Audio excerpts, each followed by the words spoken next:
So it's recording. Go ahead and introduce yourself, man. Hey, what's up, guys? It's Aaron, today I just wanted to talk about like intimacy and how we all want intimacy, and we just search for it for different places. And like Raul, my friend, will explain more. But I really I got my mind blown by what Raul had to say, and I hope your mind gets blown as well. Jean Boulot Satar. I think that's how you pronounce it, but I'm not sure. It's French either way.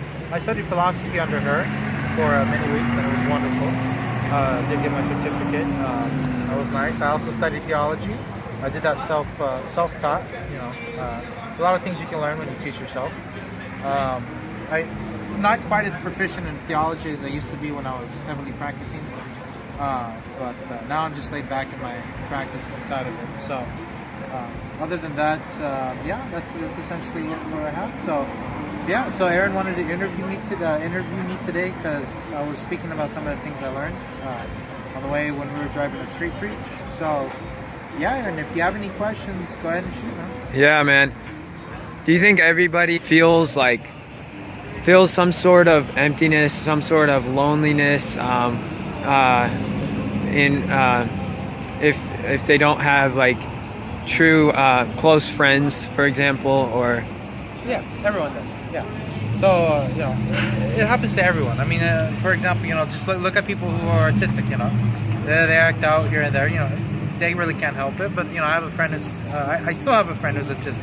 I haven't talked to him since I left school, since I graduated high school. But you know, when I became his friend, you know, it was very nice. And then, you know, I was like, hey, you know, let's go out. He's like, yeah, it's fun. You know, I don't have anyone else. You know, there's no other friends. And I said, okay.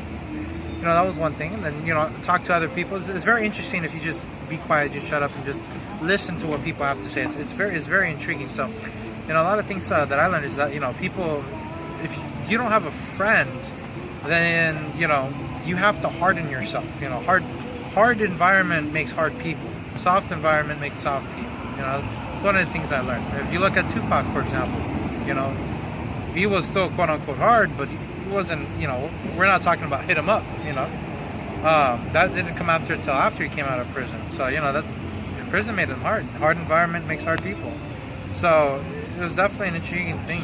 So, but either way, you know, you definitely need a friend, or, for example, even if you have a long relationship and then you break up, you know, do you really want to burn that bridge that you had with that person, or are you willing to just not burn the bridge but simply abandon it for a while, give each other space, and then come back to the bridge, both of you willingly? You know, because at the core of that bridge is a friendship. You know, in every relationship there must be a friendship in order to have a solid foundation of every relationship. Look at old couples, for example. You know, they always say, "Oh, he's my best friend," or "She's my best friend. I never give her up." You know, it's a simple thing. You know, some people who don't get married at all. You know, but they're essentially dating, or they have all the qualities of marriage, but they just never officially had the certification or went through the religious rituals to get married. But with the same qualities of marriage, you know, it's the friendship there is still the same. You need the solidness of friendship. You know, for example, if we look at animals in the wild, you know, everyone needs a friend. That's you know, look at that. Let me go back to the animals in the wild. You know, if you observe, what animal was it? The pelican. There we go. Pelican, for example. Pelicans, you know, they only have one mate for life. You know, it's an interesting selection how they get that mate. But once they have the that bioprint on each other, you know, that's it. No one else. That one male pelican will never mate with any female ever again, according to my limited knowledge on the subject, of course. But yeah, it's that one for life. Yeah, for life, man. So, you know, and when the pelican dies, the other partner, you know, it's heartache. You know, the pelicans may not have a higher cognitive faculty as us, but even if they have lower cognitive faculty, the fact remains they have somewhat of a basis of a cognitive faculty. Because of that, they have the ability to, I would hypothesize, the sense to recognize loneliness, because, you know, it's very loneliness is definitely poison, man. If you read the Bible, even David was lonely, man. He said, you know, I'm like a pelican in the wilderness. I'm like a hawk on the rooftop, and I'm like an owl on the desert, or I'm an owl in a house. I forgot how it goes. But if you seriously think about it, you know, what was David saying? This is what David saying. I am a pelican in the wilderness. Pelicans do not belong in the wilderness. They belong with their mate, or they belong in their flocks. Somewhere where they can socialize. Same with us, you know. Well, consider what David said as well. I'm like a hawk on the rooftop. Hawks do not belong on rooftops. They belong in the wilderness, okay? So they can socialize, or they can socialize with their mate, you know. Loneliness is poison. It seriously and simply is. And if you take the desert owl, you know, desert owl is supposed to be buried with its mate, or, you know, it's supposed to be socializing, even if it's limited socialization in its own nature. At least there's somewhat of a capacity. Let me rephrase this. Not only is there somewhat of a capacity to socialize, but there's a necessity thereof. Even if it's minor, there has to be some, or else loneliness will occur. And loneliness is definitely poison. I mean, if you listen to the song, I took a pill in Ibiza to show that VTR was cool. You know, that song itself was saying, I'm lonely. You know, all this money didn't make me happy, I'm lonely. Yeah. You know, I got these girls because it satisfied temporarily my loneliness.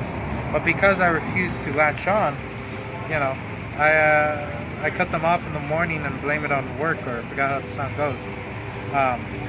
But yeah, it's a very similar thing, man. Loneliness is definitely poison. Everyone needs a friend, you know. Do you think why are so many people searching out, you know, pornography? Because 93% of guys, by the time they're 18, have viewed pornography, and then there's definitely a big percentage of women that have, you know, go around having sex and all that. So what do you think? Why are they like searching? What are they searching for? Like, well, they're searching for a friend, I would have to say. So if you look at the world, you know, so without direct offense to the LGBTQ community, they're the perfect example. You know, I'm naturally A, however, I wish to identify as Y, Z, or X. Okay, X, Y, Z, whatever. You know, that's, you know, as much as they'd love to, and they could, of course, because it's within their free choice to do so. Doesn't mean it's actually the case. You know, there's zeros and ones. Everything. Let me rephrase this. A lot of things are binary. Day has night, left has right, up has down, forward and has backwards, backwards has forward. Okay, male has female. You know, if we take quantum mechanics, for example, because I studied that shortly, it was too advanced for me. You know, what I found is that there's waves and there are particles. You know, particles are like little atoms, if so to speak. You know, dot dot dot, and like lines and formations, and they go straight in a line or wherever they go. But waves are just essentially what they are. Waves, man. They're just simply waves. And if you take light, for example, you know, the two tests between, I believe it was Leibniz and Newton, you know, they contested. I believe it was Leibniz. However, I could be incorrect, because it has been a while since I've studied. So, if we assume Leibniz, and I'll assume here, if I'm incorrect, I do apologize. But yeah, so Leibniz, he argued for wave, and he had experiments to prove it, right? But Newton said, you know, with his famous prism, he said, no, it's a particle. It has to be. Look at my experience. You know, I created calculus on a dare. That's what Newton did. Yeah, so that's essentially what I would say is that there's always a binary. There's always an opposite. You know, hot has colds, up has down, etc. Water has fire. You know what I mean? So you know. So everything is combined. If you look at companion stars, you know, they're circling around each other in perfect formation, never hitting each other, never going too close to kill each other, or never going too far to going out. They're just in this perfect motion, you know, drawing from each other. That's a union right there of 1 and 2, 0 and 1, so to speak. So, with respect to your question of pornography, I would have to say that's what a lot of people are doing. I do not think that a lot of people recognize that they're looking for intimacy, but subconsciously, you know, because if we assume ourselves as a base 0, okay, let's assume men, okay, because that's the majority of men that watch pornography as men, you know. Men are visual creatures, that's for certain. You know, that's an undisputed fact. If you want to dispute it, don't go to a college because you could get laughed out of. Okay, so now what I was going back away from the digression. If we look at the people looking at the pornography and, you know, masturbating to it, if we're being honest here, then let's assume that their base is 0. They're looking for their base pair 1.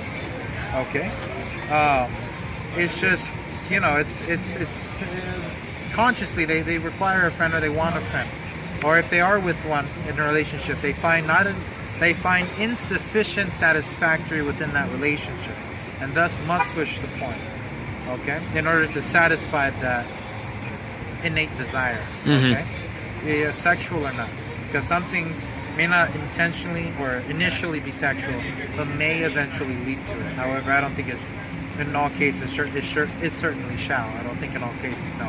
But continuing on, seriously, you know, subconsciously they're looking for that intimacy, and they find it through the computer. I mean, that's essentially what the entire song of Computer Love was by Zig and Zag, I believe. Or I could be wrong on that as well. But it's a great song, you know, zoobity doo wop wop, you know, my computer love. You know?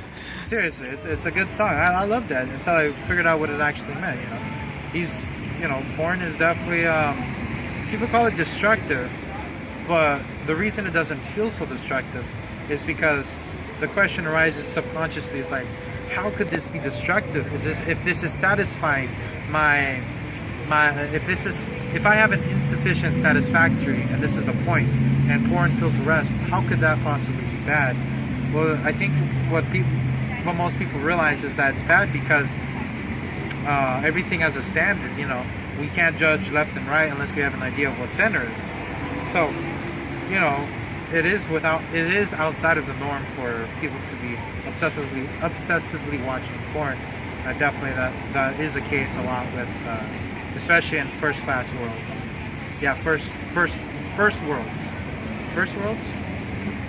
world countries. There we go. First world countries is heavily a problem for sure.